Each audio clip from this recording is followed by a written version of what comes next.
దేవుని వాక్యంలో నుండి ఈరోజు ఒక మాట నేను జ్ఞాపకం చేసి ప్రార్థన చేస్తాను. లూకా సువార్త 1వ అధ్యాయం 26వ వచనం. 6వ నెలలో గబ్రియేలును దేవదూత గలిలయలోని నజరేతు అను ఊరిలో దావీదు వంశస్థుడైన యోసేపు అని ఒక పురుషునికి ప్రదానము చేయబడిన కన్యక యొద్దకు దేవుని చేత పంపబడెను. ఆ కన్యక పేరు మరియా. ఆ దూత లోపలికి వచ్చి ఆమెను చూచి, దయాప్రాప్తురాలా, నీకు శుభము, ప్రభువు నీకు తోడయ్యున్నాడు. స్తోత్రం చెప్పండి. హల్లెలూయా. చదివినటువంటి వాక్య భాగంలో దేవదూత యొక్క ప్రస్తావన కనబడుతుంది. మొట్టమొదటిగా క్రిస్మస్లో మనము గుర్తుపెట్టుకునేటువంటి ప్రత్యేకమైన వ్యక్తులు దేవదూతలు, గొర్రెల కాపరులు, జ్ఞానులు, హెరోదు మహారాజు, యేసు ప్రభువారి తల్లి అయిన మరియా, యోసేపు, ఇలాగా కొన్ని ప్రత్యేకమైనటువంటి పాత్రలు, క్యారెక్టర్స్ ఉన్నాయి. చదువుకుంటున్నప్పుడు మనము ప్రతి ఒక్క విషయంలో నుండి కూడా, ప్రతి ఒక్క వ్యక్తిలో నుండి కూడా ఒక పాఠం మనం నేర్చుకోవచ్చు. స్తోత్రం కలుగునిగా.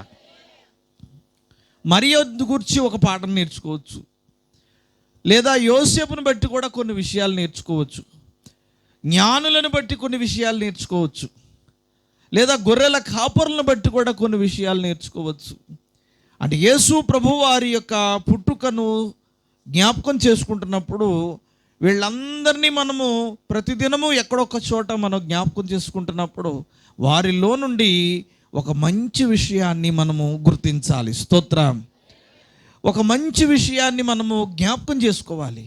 యేసు ప్రభువారు ఈ లోకమునకు రావడం కొరకు ఎవరు ఎటువంటి త్యాగాలు చేశారు, ఎవరు ఎటువంటి పట్టుదల కలిగి ఉన్నారు, ఎవరు తమ జీవితాలను దేవుని కొరకు సమర్పించుకున్నారు, ఎవరు దేవుని కొరకు సువార్తను ప్రకటించారు, ఎవరు దేవుని కొరకు బహుబలంగా నిలబడ్డారనేటువంటి విషయాలు మనకు తెలియాలంటే ఒక్కొక్క యొక్క వ్యక్తి జీవితంలోనికి మనం వెళ్ళాలి. స్తోత్రం.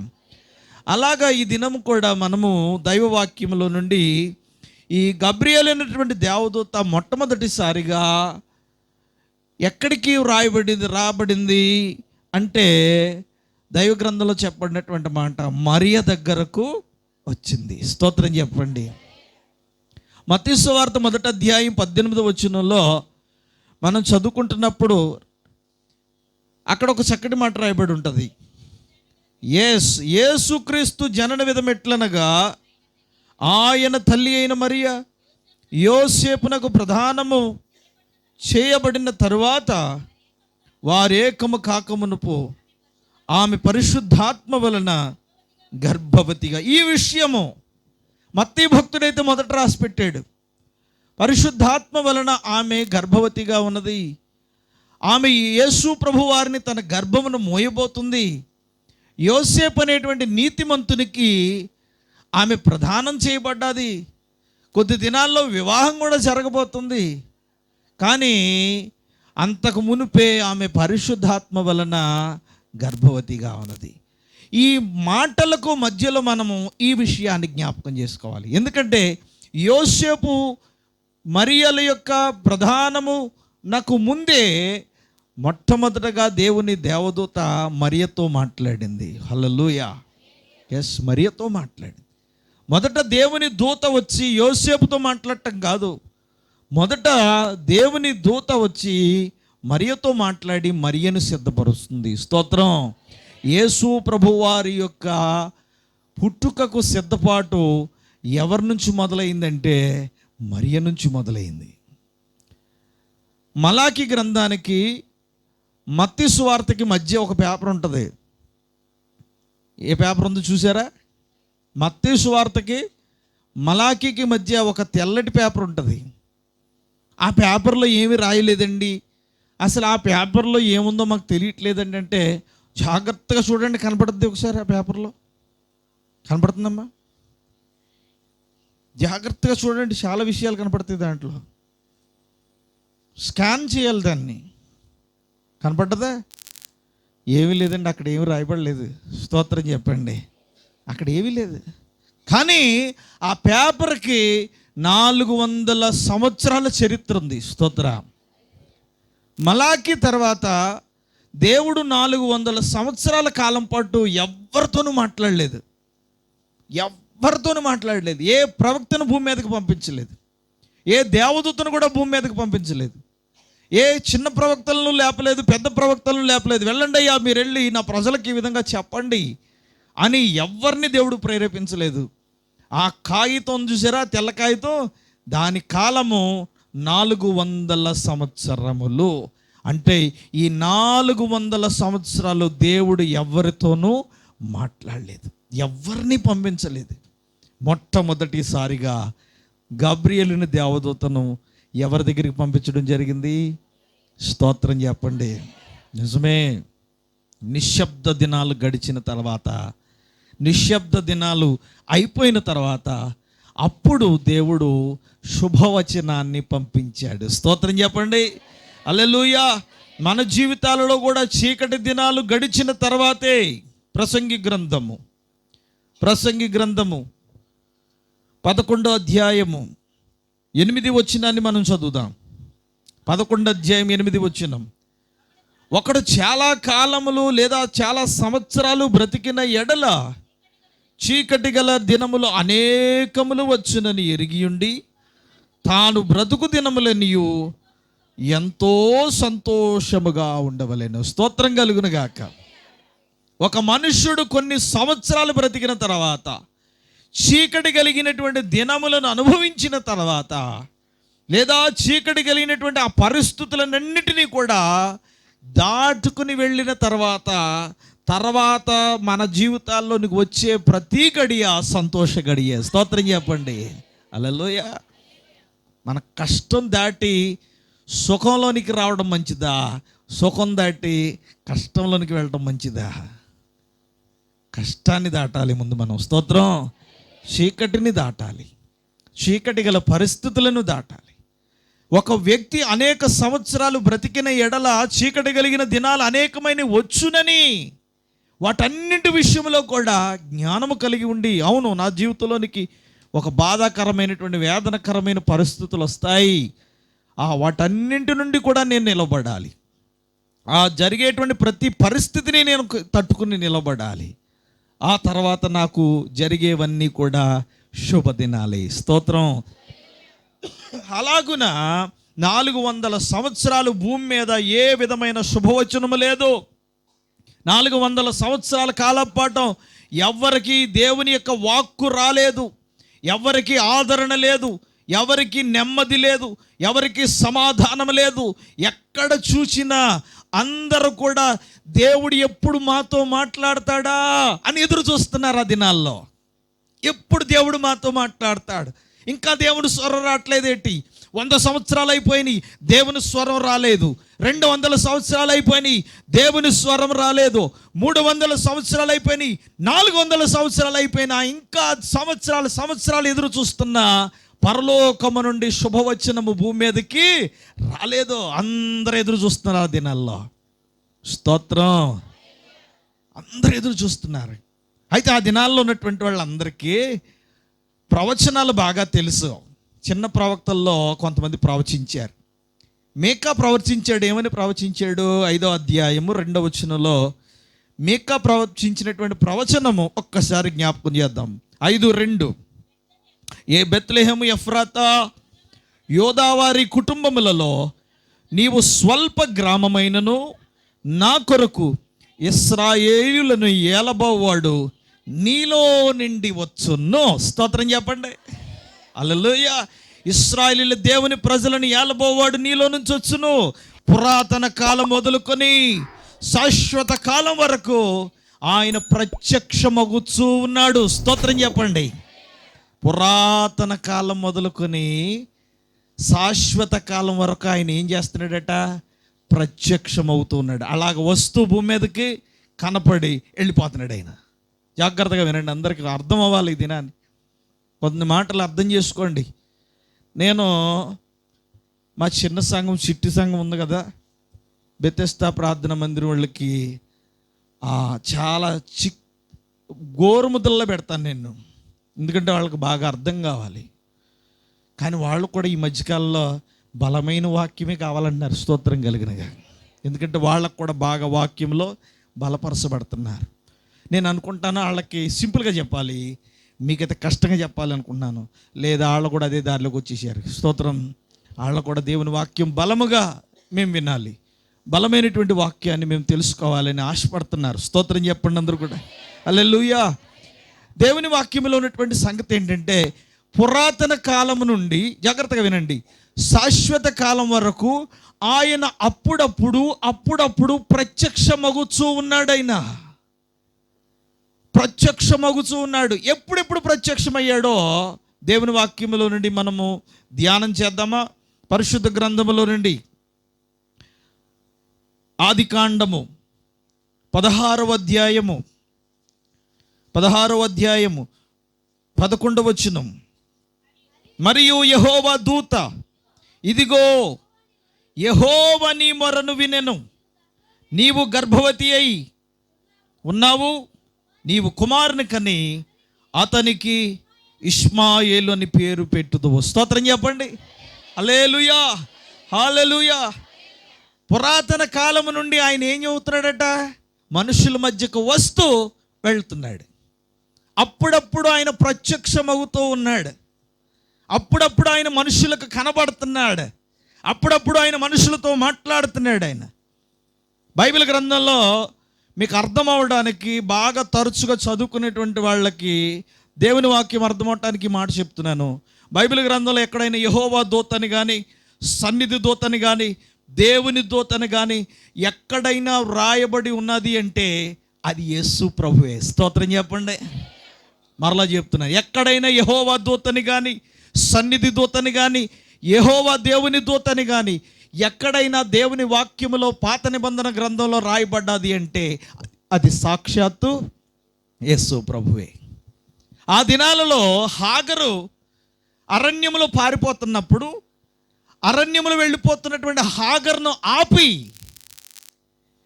ఎక్కడికి వెళ్ళిపోతావు? నువ్వు గర్భవతి అయినావు, నీవు కుమారుని కంటావు, అతనికి ఇష్మాయేల్ అని పేరు పెడతావు. వెళ్ళో, మళ్ళీ వెనకకు వెళ్ళి ఏ కుటుంబం నుంచి అయితే నువ్వు వచ్చేసావో ఆ కుటుంబంలోనే మరలా నువ్వు అణిగి ఉండు, నిన్ను ఆశీర్వదిస్తానని ఆ దినమును చెప్పిన యెహోవా దూతే మన ప్రభు అయిన, గట్టిగా స్తోత్రం చెప్పండి, ఆయన అనాది కాలము నుండి ఏమవుతున్నాడు? ఆయన చెప్పాలి అందరూ కూడా, ఎస్, ఆయన ప్రత్యక్షమగుచుండెను. స్తోత్రం చెప్పండి. హల్లెలూయా. మరొక ఉదాహరణ 22వ అధ్యాయము ఆదికాండము 22వ అధ్యాయము 11వ వచనాన్ని కూడా చదవండి. ఎస్, యెహోవా దూత పరలోకము నుండి అబ్రహామా అబ్రహామా అని అతనిని పిలిచెను. అందుకతడు చిత్తము ప్రభువా నేను. స్తోత్రం చెప్పండి. చిత్తము ప్రభువా నేను. అసలు దేవదూతలను ఎవరైనా చిత్తం ప్రభువా అంటారా? మాట్లాడరే? పెడతారు.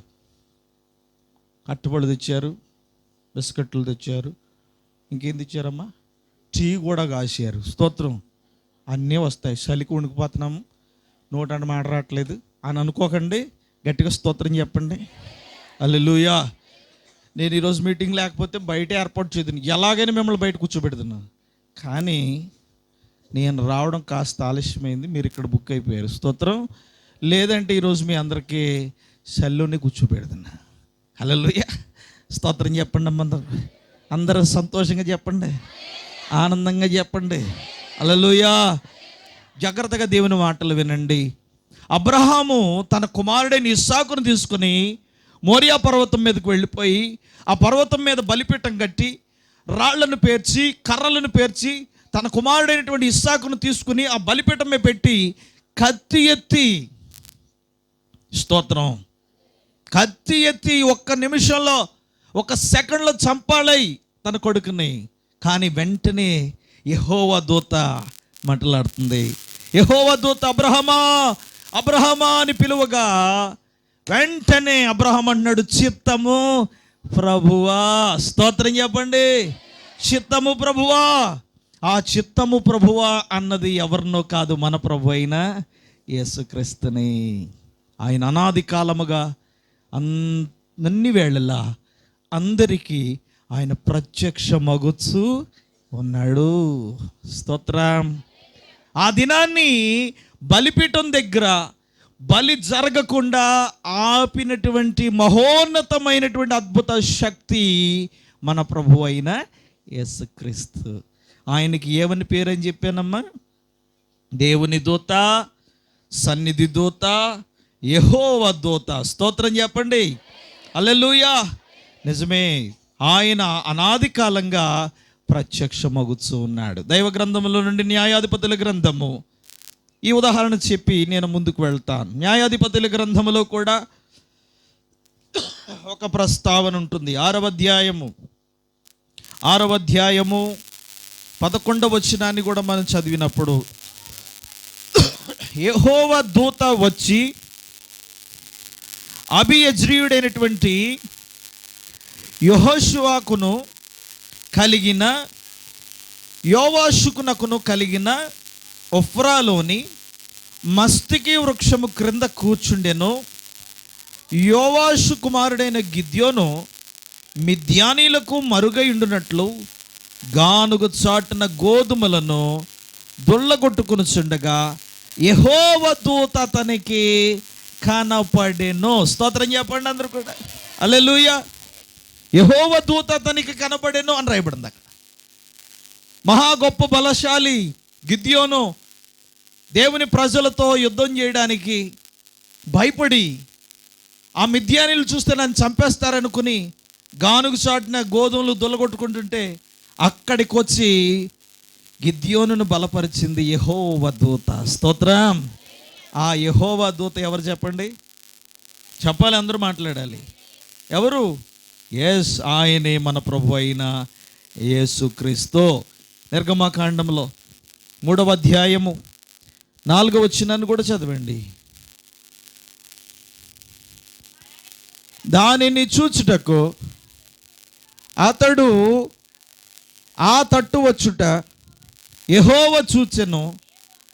దేవుడు ఆ పొదమ నడుము నుండి మోషే మోషే అని పిలువగా అతడు చిత్తము ప్రభువా అనెను. స్తోత్రం చెప్పండి.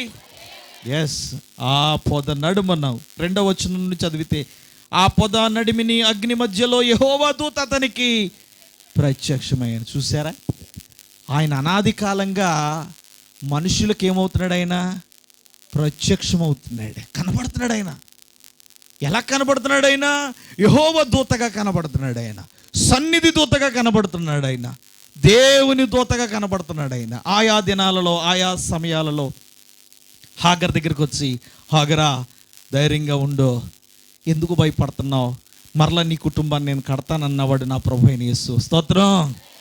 అబ్రహాం దగ్గరికి వెళ్ళి, అబ్రహామా నీ కుమారుడు అక్కర్లేదు, నాకు నీ విశ్వాసం ఎంతో పరీక్ష చేయాలనుకున్నాను, అందుకే నేను బలి అడిగాను తప్ప నేను నరబలి కోరుకునేటువంటి దేవుడను కాను. అక్కడ కూడా మాట్లాడింది మన ప్రభు అయిన యేసుక్రీస్తే.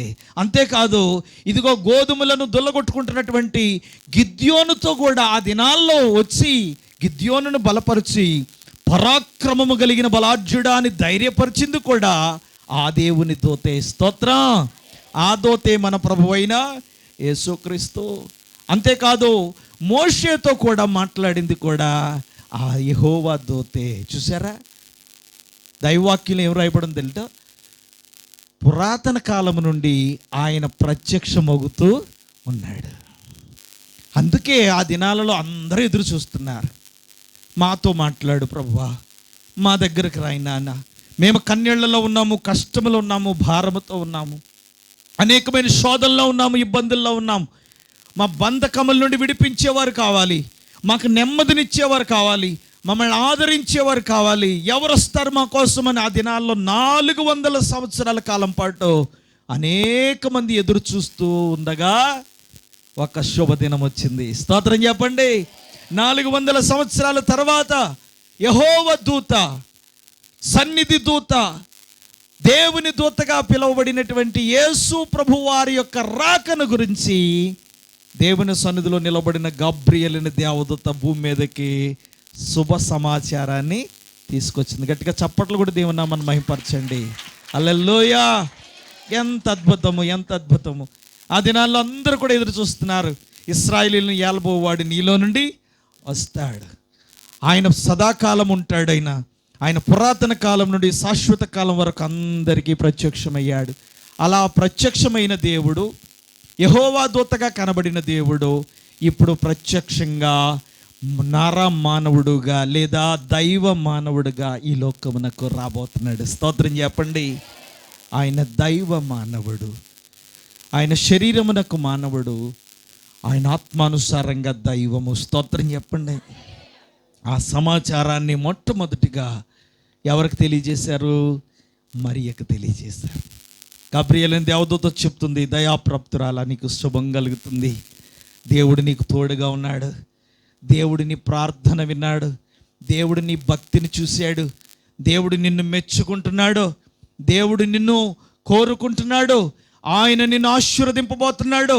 భూమి మీద ఉన్న సమస్తమైన స్త్రీలలో నీవే అత్యధికమైన ఎన్నిక చేయబడినటువంటి దానవు. ఇదిగో దేవుని దగ్గర నుంచి నేను సమాచారాన్ని తీసుకుని వచ్చాను. ఇదిగో ఆ మహోన్నతుడైన దేవుడు, ఎవరు సమీపింపరాని తేజస్సులో ఉండవలసినటువంటి దేవుడు, మహామహిమతో ఉండవలసినటువంటి దేవుడు, ఇదిగో ఆయన నరరూపమును దాల్చి నీ గర్భములోనికి ప్రవేశించబోతున్నాడు. స్తోత్రం చెప్పండి. ఆ మహోన్నతుడైన దేవుడు నీ జీవితంలోనికి రాబోతున్నాడు. ఆయనను నీవు గర్భమున మోయాలి, ఆయన నీవు కనాలి, ఆయనను నీవు పెంచాలి.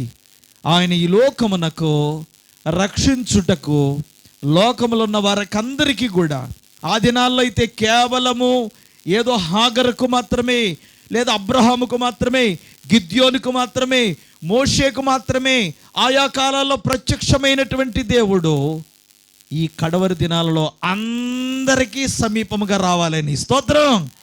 జాతి, కుల, మత, భాష, ప్రాంత భేదాలు లేకుండా, దేశ భేదాలు లేకుండా అందరికీ సమీపముగా రావాలనే ఉద్దేశంతో ఆయన లోకానికి వస్తున్నాడు. మరియా, నీవు దయాప్రాప్తురాలవు, నీ గర్భమున ప్రభు అయిన యేసుక్రీస్తు వారు ఉద్భవించబోతున్నారు. స్తోత్రం. ఎంత సంతోషపడి ఉంటుంది ఆవిడ, ఎంత ఆనందపడి ఉంటుంది. నిజంగా చెప్పాలంటే ఆమెకు అది ఎంతో కష్టమైనటువంటి పరిస్థితి. ఏ స్త్రీకి కూడా అటువంటి పరిస్థితి రాకూడదు. తను ఎన్నో అవమానాల మధ్య నిలబడినటువంటి పరిస్థితి, కానీ ప్రభు కోసం నిందలను భరించడానికి సిద్ధపడిపోయింది. ప్రభు కొరకు వేదన భరించడానికి సిద్ధపడ్డది. తన ప్రాణము పోయినప్పటికీ కూడా నేను ప్రభు కొరకి జీవించాలి అని తీర్మానం చేసుకుని నిలబడ్డది. స్తోత్రం. హల్లెలూయా. ఆ దినాల్లో అనేక మంది స్త్రీలు కూడా ప్రార్థించారు, అనేక స్త్రీలు దేవునిని వేడుకున్నారు, అనేక మంది స్త్రీలు కూడా ప్రార్థించారు. ఇశ్రాయేలు ఏలబోయేవాడు నీలో నుండి వస్తాడన్నావు కదా ప్రభువా, మేము కూడా సిద్ధంగా ఉన్నాం, మేము ఉపవాసాలు చేస్తున్నాం, మేము ధర్మశాస్త్రాన్ని చదువుతున్నాం, మేము విశ్వాసము కలిగి ఉన్నాం, మా గర్భములోనికి రండి అని చాలామంది స్త్రీలు ఎదురు చూసుండొచ్చు ఆ దినాల్లో. కానీ వారందరిలోకెల్లా మరియను ప్రభు హెచ్చించారు. స్తోత్రం. 1వ అధ్యాయం లూకా సువార్త 42వ వచనంలో మనం చదివితే అక్కడ చక్కటి మాట రాయబడి ఉంది. స్త్రీలలో నీవు ఆశీర్వదింపబడిన దానవు, నీ గర్భఫలము ఆశీర్వదింపబడును. నా ప్రభు తల్లి నా యొద్దకు వచ్చుట నాకెలాగూ ప్రాప్తించెను. స్తోత్రం చెప్పండి. ఎలిజబెత్ ఈ మాట అంటుంది. ఎవరిని గురించి? మరియను గురించి. మరియను గురించి మాట్లాడుతుంది. స్త్రీలందరిలోకెల్లా నీవు చాలా ఆశీర్వదింపబడినటువంటి దానవు, నీలాంటి జీవితం మరి ఇంకెవరికి రాదో, నీలాంటి బ్రతుకు ఇంకెవరికి రాదో. భూమి ఆకాశములను సృజించిన మహోన్నతుడైన దేవుని నువ్వు గర్భమున మోయబోతున్నావు. స్తోత్రం. నిజంగా ఆమె ఎంత సంతోషపడిందో. ఒక ప్రక్క భయము, ఒక ప్రక్క అమితమైన ఆనందము, ఒక ప్రక్క అవమానాలు, ఒక ప్రక్క అద్భుతమైన సంతోషము. ఈ రెండింటి నడుమ ఆమె దేవుని కొరకు నిలబడ్డది. స్తోత్రం.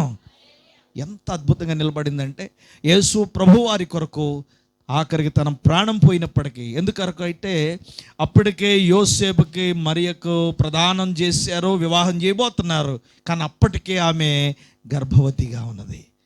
కానీ అటువంటి పరిస్థితుల్లో ఏ స్త్రీకైనా ఎంత వేదన, ఎంత అవమానం కలుగుతుంది. కానీ ప్రభు కొరకు ఆమె అవమానాలు భరించడానికి సిద్ధపడి ఆఖరి వరకు కూడా ప్రభువారిని ఈ లోకములో కనడానికి, నవమాసాలు మోయటానికి, ప్రసవ వేదన పడడానికి ఆమె సిద్ధపడ్డది.